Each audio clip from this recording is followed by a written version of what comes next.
it's Tiffany Lorraine Galloway, certified high performance coach with another episode of the Resilient Mother podcast. Today we're going to be mixing it up. In the past, September has been time management. I've decided resilient presence was kind of already covering that. So we're going to actually talk about resilient truth. Now, on the journey that we've been going through, you've been identifying what your truth is. You've been elevating your community. You've been resiliently present. But guess what? You're probably going to hit a bump in the road. And then what are you going to do to stay resilient to that truth? That's what we want to talk about today for you, because honoring your truth and who you are is the way you bounce back faster, is the way you come back to a center, and the way that you stay grounded. It is an important tool that is the power that we need in today's world. Today, my guest is Heather with the Conversation Academy, and we're going to dive deep into this. Heather, thank you so much for being here. Please tell us more about you. I'm so excited to be here. Thank you so much for having this platform to share with the world. It's not an easy feat to get a podcast out there, so I honor you for showing up and doing this and allowing us to come on and share. I am Heather Criswell. I have the Conversation Academy, which is business number 5 along the way. I have owned a preschool, a wellness center shortly after that, and some online companies that help people connect with their children through games and conversations. And what I realized over time is how do I blend all of this? Because I've authored books on parenting and talking to my family members on the other side. So it's like this plethora of stuff that I'm like, how do you put an umbrella over all of this? And really the idea was the Conversation Academy, that one conversation has the power to change your life. And as I look back on it every single time, each change in my life has come from a conversation, one conversation. And it's changed the trajectory of my life. And when we can hone in on those conversations and really empower ourselves in those spaces, we have the power to create our lives. And so that's what the Conversation Academy is all about. It's helping people with that skill set, because as babies, we come onto this planet with the skill set as young children, and working with over 30,000 kids for the past 35 years. I will tell you this, there is no 2-year-old that comes up to you and has a self-esteem problem. They don't. Like, they are all in. They are, I am so beautiful. Yeah, I know. Like, you know, all the things. They know that they are amazing. They know that they are beautiful. They know that they are smart. They know their truth, and nothing's messed with it yet. They know their truth. That is it wholeheartedly. I started a company with called WiseInside, because there is that wisdom within, and that is the truth within that we come on this planet with. And we have to come back to that truth in every conversation, in every interaction. And yes, it's practice, and yes, it's work. But we're going to invest on the front end, or we're going to pay on the back end. So that's kind of our choice in life. And you know, you can do what you will, but at the end of the day, it's a lot more fun on the investment part versus, you know, the payment part. So I really work with people to help them hone in on those conversation skills. And the most important conversation that we have is with ourselves. And that's where it comes back to truth, is that conversation with yourself before you get into anything with anyone, anywhere, anytime. Conversation with yourself. Somebody cuts me off. Conversation with myself. I don't really know what they're doing. Like, what am I wanting here? I'm wanting them to not cut me off. Well, that's out of your control. Okay. I'm wanting to have peace in this moment. Okay. What's the energy you're bringing to it? I'm pretty upset. I'm pretty angry. Turn my energy around. How do I do that? I'm not sure what's happening with them. Maybe their dog's dying. Maybe their kids, you know, not breathing. Maybe they're trying to get to their mom before she passes away. And whether it's right or wrong, it doesn't matter. It brings me peace that I give grace. And my inspired action is, all right, go ahead and go. Go ahead and go. Well, and what you're talking about starts with your thoughts. Our thoughts lead to our actions, leads to our words and our deeds. And even the scriptures say, you know, watch your thoughts, words, and deeds, because they all play on each other. And if we're not slowing down enough in our lives to even hear that conversation with ourselves and what our thoughts are, we're not acting intentionally in our lives. And I don't think you can be resilient or live your truth if you're not even paying attention to that. And I think sometimes we can be raised to the point that we don't even hear our truth above the noise.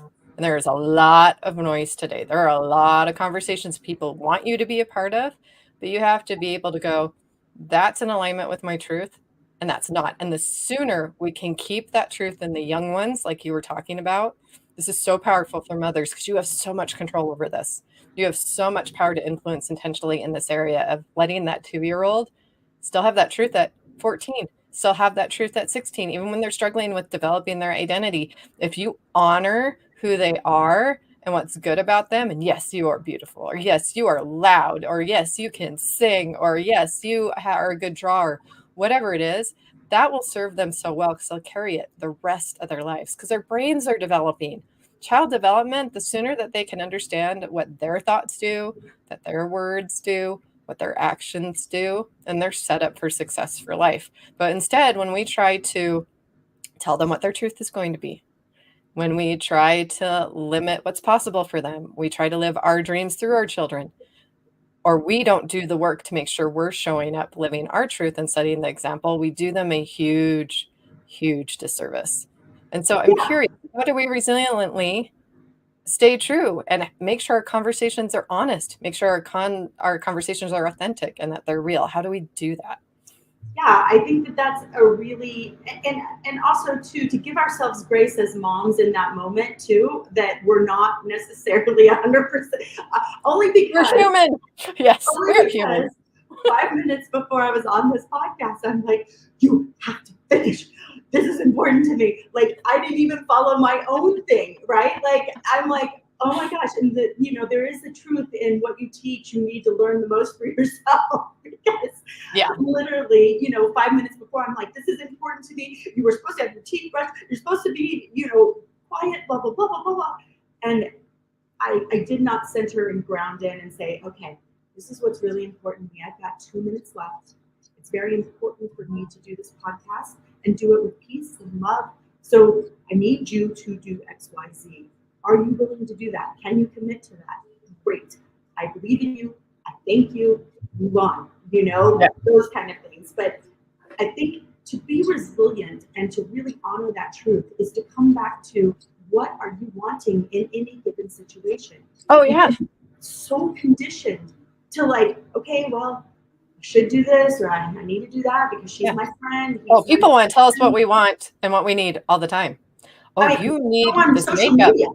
You need to look like this. You need to be a size 2. You need this. It's all marketing. People, it's marketing. If I've taught my kids, actually, if there's a commercial for it, it means you probably don't need it because they had to get a commercial in front of you to sell it to you.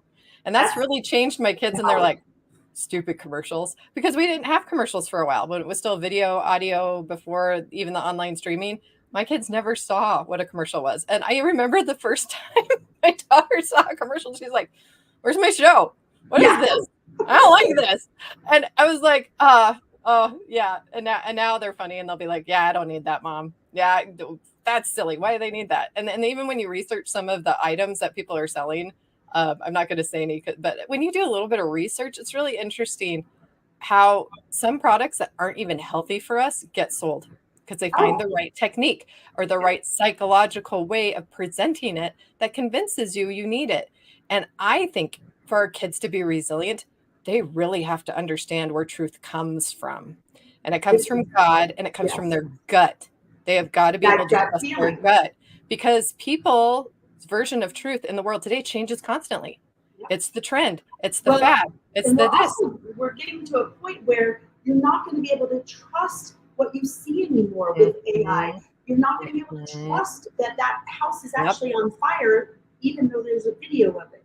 You're not going to be able to trust this stuff. So we have to bring it back to that internal guidance system, that GPS in our soul that says, and I did this with my son very early because everybody was like stranger danger. And of course, I'm Generation X. So, You know, it was like, don't get in the car with the, you know, the white van, don't take candy, you know, and yet don't take candy from strangers. But on this one day, we go to all these strangers' houses and we take all their candy, you know, like. Yeah. Or I had this backfire too. I've got a story that fits this. So I taught my kids stranger danger. My daughter, okay, I'm human. Okay, people, don't judge her. This happened. We all are. Okay? All right. So I took my kids, single mom, for the first time alone to Lagoon in Utah. And one of my daughters got heat stroke and she was very sick. So I had the wagon and I put her in the wagon and I asked her sister to follow me and we had to go to first aid. Well, first aid is by the front gate. And I love my daughter, but my one daughter is a bit of a daydreamer space case. And so I turned, because you go to the exit and it's to the left of the exit. So I turned and took my daughter who's sick to first aid. And I turn around and my other daughter is nowhere to be seen. And I had to follow my gut and go back and start asking for help. I don't know where my daughter went. I don't know where my daughter went. I don't know where my daughter went. And then I had this feeling, go out front. She had walked completely out of the theme park and was just standing there pacing. And luckily there were enough families around. It didn't look like she was alone, but she's just pacing right by the front entrance. And I asked her, why didn't you ask somebody for help? Why didn't you go to somebody with a name tag? Thank goodness God told me exactly where to find you. And I'm so grateful. But honey, and she's like, yeah, but stranger danger. Like, and I was like, ooh, that just backfired. Because I need her to know who to go to and not be embarrassed that she's lost. What if I had not had that gut instinct? Yeah. How long could she have been there before somebody realized she was there alone? And because there are those predators out there, unfortunately, today, it's not the age of go ride your bike and I'll call you in for dinner. Like people don't, it's just not that anymore. And so I get that conversation. So how could I have had that conversation differently to empower her instead of to be too restrictive? Yeah, we tune it out of them because they have an internal guidance system too. My son, he's got some brain injury. And what's interesting about his brain injury is it tunes him in hypersensitive to energy. And so he'll be like, I don't really like that person, mommy. I don't know why. I just don't, it's not right. And he doesn't have the words that we use. But I immediately say, that's your gut telling you that this is not the right match for you. Now, we were in the post office and this older lady was behind us and she was super kind and super sweet. I was chatting it up with her and she was just super kind, super sweet. The postman comes and he's like helping people in the line. And my son goes to him and just hugs him and loves on him. And I'm like, hi, I'm there. And I was like, do I let this happen? But he read his energy and he was like this rampant energy. And so me personally, I'm thinking, oh, he's going to love on the lady behind him. She says, oh, can I have a hug too? He goes, no. And I was like, I was like, so I had to get through my embarrassment, right? So what's my truth? I'm going to honor my kid, no matter who it is. Yep. And I also don't want to be unkind to people. That's my truth. So I said to her, I go, yeah, he's pretty particular with, who he shares his love with. Sometimes it's even that way with mom and dad, and we kind of blew it off. But he was clear. I like this guy. I don't like this woman. And that doesn't mean that the woman was bad. It's just an energy he didn't want to be with. Oh, and you're honoring their voice. Yes. I cannot say this enough as I've discovered this with my own kids. I have a kid that has anger issues. I get them. Does her dad get them? No. And at first it was hard, but I've allowed her to have that voice and she trusts that voice with me because she knows I'll still love her. Yeah. And she's allowed to explore how to express and deal with that with me. Now, sometimes it feels like a punch in the face. I got a couple of those this week. And if she can learn how to manage that through me, she's going to be better served in her life because those conversations have to happen. The hard conversations have to happen. And you're going to be angry. You're going to be upset. And you can't internalize that. It'll make you sick. And so when I have that perspective, it helps me have the power to, okay, what is my role in this moment that is best going to serve her? How can I express this in a loving way that I love you? That was a bit harsh. Could you reword it or guide her to a place where it's a productive, empowering conversation? I will tell you, just the other day, my son got mad at me and he goes, well, if you didn't have an enormous butt. Ooh. Mm. Now, mind you, I was bullied for probably 20 years of being overweight. So it's a real thing in my brain, right? Well, isn't it And funny I how our literally, family knows those triggers? Our family know exactly what to say. They know oh, exactly how to set us off, and our kids are because no exception. he doesn't even know the word enormous. So like, I'm like, what are you talking about? Like, but I had this moment where I was like, my instinct was to, like, my reaction was like, don't you start with me. Like, you're being Mhm. rude, you're being unkind. Like, how dare you? Like, I just did all this. You know, like Oh yeah. inside Oh, out yeah. too, like anxiety, like, ah! And I literally had a moment where I was like, not today. Not today, I'm changing this conversation. And I looked at him and I said, that's not who you are. You're a loving, kind, caring boy. You take care of me, you love me, you have done the kindest things for me. So obviously something else is going on for you. Now, Wow. I want to be clear. That was rude and unkind to me, and I don't appreciate it. Now, I know you better than that. Do you want to have a conversation about this now or later? But we're going to talk about this because you are better than that word that came out of your mouth, and you know it. And he looked down Mm. and he said, I know, Mommy, I'm sorry. I was just really mad. And I said, because when we get older, you can't use those kind of words against people when you're mad. When you're mad, you have to use the words that are in your heart. I am angry at you, and I need a break from you. Now, I can honor that. I can absolutely honor Mm. that. I am with you in that. I am not with you when you're coming to me and being unkind and rude. In this space, I love you, and I will always see the greatness in you. And Mm. so until you can match what I see in you, I will wait. I will Oh, wait. that is so powerful.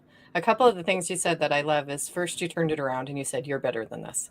Mhm. I know you have more potential than this. You brought that empowerment in. And then saying, speak from the heart. I don't think we can ever go wrong when we speak from the heart. And you can feel that. And that's that energy that you were talking about earlier. When it comes from here, they feel it, you feel it. It just makes for a better conversation because it's got a higher level of positivity to it. Even if it's hard Frequency. or it's harsh, it's coming from the right source. And that can make all the difference. And also just train around that. I'll be patient. I'll wait. I think as a mother, that can be so true. You can have kids that are both from the same household who turn out completely differently, and you did all the right things, all the same things. But a mother who loves her kids, she waits. I'm waiting for that child to come around. I will love on them until they decide, but I will they're wait for still you mine. until you join me in your greatness. I will Mhm. wait for you until you join me. Join me in your greatness. I'm using that. I'm stealing that. I want to go put it on their pillows now, so they see that every night. Because when we hold, and this goes across the board, right? So when you talk about truth and resilience, we can have resilience and truth in our conversations every single day because we hold that space for the greatness in each other. Now, that doesn't mean I take abuse. That doesn't mean, again, to the point with my son, not taking that.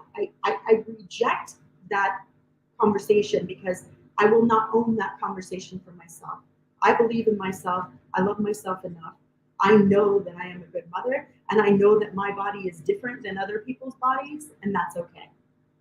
You know, I don't know what happened at 50, but something, a light switch went off, and I just don't. Yeah. I just don't. There's some point you just don't care what other people think anymore. You just It's, don't. And you it was realize that it was your 50. truth is more important. Yes, And couldn't we give that to our kids sooner? Couldn't we give it that to them sooner? That they have it at 2, they lose it through their whole life, and they find it back in their 40s? No, let's not do that, please. I love a woman called Carol Tuttle. She's all about living your truth, and she talks about the 4 different types that we are. And the greatest disservice we can do in her book called The Child's Whisper is when we don't honor their type, when we don't honor their truth, because then they're going to spend the rest of their lives coming back to their truth. And I've come to realize what my kids are. I have one who's a type 1, I'm a type 3. I think I have one who's a type 4, and just that concept. And I had another woman on the podcast who had the kids as koalas, lions, monkeys, and just understanding there's some personality differences that are different than you. Them reacting different than you isn't wrong in two ways. One, they're not an adult. And two, are they your personality type? Are they you? No, they're not. They may have aspects that are similar than you or similar interests that you do. And it's fun to share those with your kids when they have those. But you might have a kid who's completely different than you, and you're confused by the way that they live their truth. But you have to honor it. You have to honor their voice. You have to honor how they approach life differently, and then just guide them in the best way for them to do that. Yes. And when we live in our truth, we are together in this space. And yes, they trigger us. And yes, but I will tell you, our children are our greatest teachers on this planet. They are the ones that are helping us. And if we can see it as this is an experience that we're having together to grow from.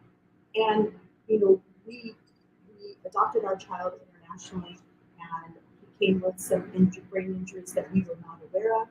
And so we've had to learn a lot in this game, and it has been a hard game to play, especially after working with thousands of children, writing a book on it, and then going, oh my God, I don't even know how to do this. I'm like, what is happening here? That one's life. Like, you sure you know your truth? Let's put it to the test now. I think that's resilience.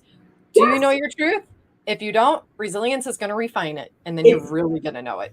And it ups your game every time, because although I was really good with kids, and I've always been really good with kids, and I love children, my child has made me think harder about how to look at things from a different perspective, how to communicate when somebody doesn't understand, how to communicate when they don't have the neurons that are connecting in that space to actually understand you. So it's up to my game energetically too, because we can all come to our kids and be like, get in the car, get in the car, but they know the energy of, if you don't get in the car, I'm going to do something that is going to be very bad. Hurry up. Yeah, that look that you're doing, they're like, yes. I mean, I just give my daughter the look. She's like, Mom. We don't have to, even some of the kids that were at my preschool that are now in their mid-30s, they say, Miss Heather, your eyes don't work on us anymore. And I'm like, oh, yeah, they do. Oh, you want to see my eyes? So we all do it. But I also believe that we as people are evolving and rising up. And so these kids that are coming on the planet are also making us up our game. And how do we up our game? And I think technology makes us up our game too. I recently had somebody point out to me that I am not the best person with text messaging. And I'm glad they pointed it out, because in some of the circles I've gotten in, I had people who really appreciated, some people really appreciate concise, to the point texting, because they don't have time. They need you to get to the point. But the problem was I started translating that to everyone, or I'd rattle off too many details because I'm distracted by my kids, both of which are not helpful. Text messaging can be misinterpreted in the first place, but when you're too concise and blunt to the point, people easily get offended. Or if you give way too many details, they get lost in the details, and then they're like, what were you trying to communicate with me? So I think that's the challenge today, because in person, I can have conversations with people all day long. I'm an extrovert. I was a theater person. Like, I love this. Now, texting you, emailing you, and making sure I'm communicating, I'm a good writer. So like when I write a book or I write a paper, I'm really intentional about those words. But I've made myself a challenge where, okay, I'm going to use 10 words in this text, and I'm going to make sure they all get, like, they're effective in what I am communicating, not just send the random really quick thought. I'm going to be intentional with what I'm sending. And when I send that email, I'm going to make sure it's intentional. I'm not just rattling off like journal thoughts or something like that. And then there's a place for that. That's journaling over there, or there's a time and a place for being blunt and concise, but maybe not with that person. So I think there's all those other factors you have to teach your kids too. Is it, what's the setting? How is that person going to take it? What is the right approach? Like as a teacher, you hear the compliment sandwich: compliment, correction, compliment. Even in parenting, there's like all these formulas and things that you could know and use, but you kind of have to know your truth of what you're saying, but you have to be present for it and slow down a little bit and be intentional as well. Absolutely. And I think that the secret sauce in this is the energy that you have behind it, right? Yes, So so true. people can feel that energy come through on the text. So if I text you, and it's all about their perception too. And I've learned this with text as well. So that's why I throw in an emoji 9 times out of 10 Yeah. to help them understand that, because I could say I'm almost there, and you could take it as I'm almost there, or I'm almost there, or I'm almost there. Like, Yeah. but Yeah. or I'm almost there. You know, you can take that same sentence and make it 5 different meanings. So if I say I'm almost there, I'll put a heart emoji, and then they know, oh, okay, we're all good. You know, like Exactly. there's Yeah. some sort of, and really truly, if I'm being fully transparent here, I'm not doing that for them. I'm doing that for me, because I want to make sure that I'm understood, that I'm speaking from my heart, and that I'm heard in a way that they can hear my heart, right? That I'm not trying to be rude or unkind, because that's just not my nature anyway. And so we are conscious about it, and we oftentimes think that we're doing it for somebody else, but at the end of the day, it's doing it for us. And if we can come back to that space of, I'm doing this for me because it's my truth, because I'm not giving you a heart because I want you to feel good. I'm giving you, because I have no control over that. I could put 50 hearts and you're like, screw her. She's just being condescending. She's just being sarcastic, you know? But you communicated and you created the conversation from where you wanted it to create from. And I feel like that kind of brings things full circle, because that brings a level of awareness with that conversation you're having with yourself first, as you started talking about. It all starts there first. Always. And something I want to note, like I went through a lot of my life not wanting to face those conversations with myself. Like the first time I meditated and did different things, it was really, really hard, because I was at conflict with myself. There was the part of me screaming to live my truth. And then I had all of these critical thoughts, critical mom, outside validation, all these things that had been part of my survival growing up, was being a chameleon and being who other people wanted me to be. So I was divided within myself.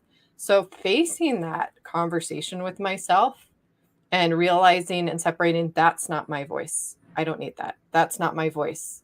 Oh, that is my truth. I'm going to keep that. Oh, that's how I feel when I'm whole. That's when I feel when I live my truth. It has been a journey, a huge journey that, I wish had happened sooner. Like should have happened in the teenage years. The teenage years are so hard, because that is when they should get to decide and face themselves and really figure out, as they separate themselves from the family unit and go out into the world, how they're going to show up in the world. Not be so conditioned to do what other people expect you to do and not have a voice, that you get taken advantage of, frankly, because when you don't live your truth, people can see through it and they can manipulate you, because that's what's been keeping you from your truth. And unfortunately, I think that's how people fall into addictions, how they fall into the wrong relationships, how they end up having more trauma than someone else. They weren't given the tools to follow that gut feeling and learn how to properly communicate from the heart who they really are. Because when you know that, you will protect it, you will honor it, and you'll put the right boundaries around it. So so that text message for you is honoring your truth, is that boundary around you. I don't care how you take it. I want to know I communicated well. I don't have to care what you think. I know this is an alignment for me and my family and for myself, or this gives me peace. I think it's also true, just being a woman of faith, my relationship with God is my relationship with God. And that's the most important conversation to me, is what is that truth? Because he knows me better than I know myself. He knows my truth better than I know myself. And he can really give me the guidance when I'm off, maybe when I don't even realize I'm off. And I feel like that is a tool my kids really, really need, because with all the noise in the world today, with all the conversations going on today, he will be constant and will not veer from truth. Well, to piggyback on that a little bit and go back a little bit, is that when you were talking about the teenagers, I was thinking, I follow Dr. Joe Dispenza, and he is, are you familiar with him? Oh, yeah. So he just put out a paper, and he has the largest database of meditation and scientific proof that it actually changes our physical reality, right?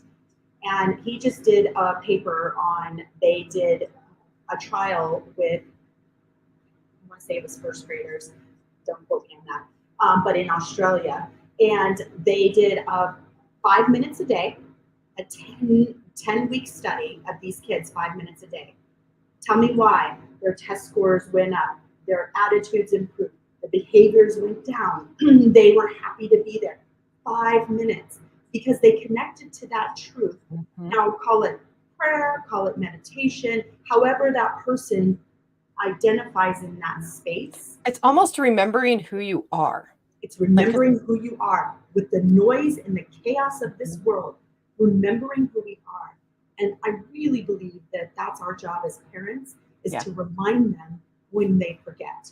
And here's how important it is. You made me think of another study that I came across, and I thought this was fascinating. They wanted to find out why some people were geniuses and some weren't. Turns out all kids are geniuses until they're conditioned. Once they're conditioned to color within the lines, to think a certain way, the percent of genius went down, down, down, down, to the point they started not doing the study. They were so disappointed with how that happened. So every child, every person comes into this world with the potential to have their genius and to live their genius. And I think the conversations that we have as parents with our children will either enable that or disable that. And now not that any of us are going to get it perfect, but if you're at least aware of these things, then you at least can put your truth into it of what you want, how you want to show up as a parent.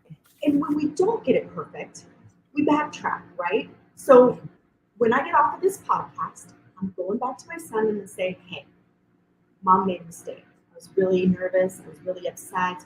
I was nervous. My equipment wasn't working. I was stressed out. You didn't brush your teeth and do your hair and all the things. And I was just completely stressed out. And I handled it not in such a great way. Would you agree with that? And he'll be like, yeah. And I'll say, listen, I'm going to do better next time. And this is what I'm going to do next time. Next time, I'm going to go in my office 30 minutes early. And I'm going to make sure that everything's dialed in. And you're going to be set 30 minutes early so that you're dialed in. So that we are calm and peaceful in our spaces before this starts. And that is good.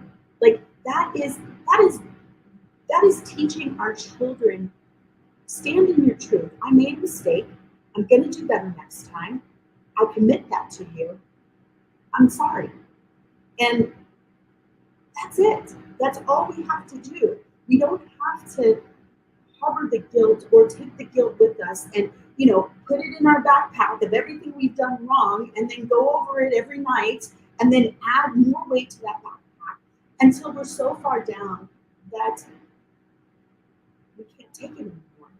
And that's when other things come into play. So if we can just backtrack and say, you know what? And it takes guts, because nothing feels worse than like admitting that you sucked in the moment. Like nothing feels worse than that, especially to my kid. I'm supposed to be a model, and here I am like, hurry up, So I have to go back and own who I was in that moment, and also explain to him that's not who mommy is. Mommy does better than that. And give myself that. Speaking of truth, we're up on our time, and my little guy's knocking at the door because he knows time's up. So I need to jam here. Yes. I love this conversation, though, Heather. If people want to find you, where can they find you to work with you? You can go to heathercriswell.com. That has all of my information, or theconversationacademy.com. All right. Well, you can hear my little guy in the back, I am sure, banging on my door. So I'm going to go. Thank you, listeners, today. Please go out there and think about your conversations and how you can resiliently live your truth in them with more intention. I believe in you, believe in yourself. God bless, and we'll see you next time.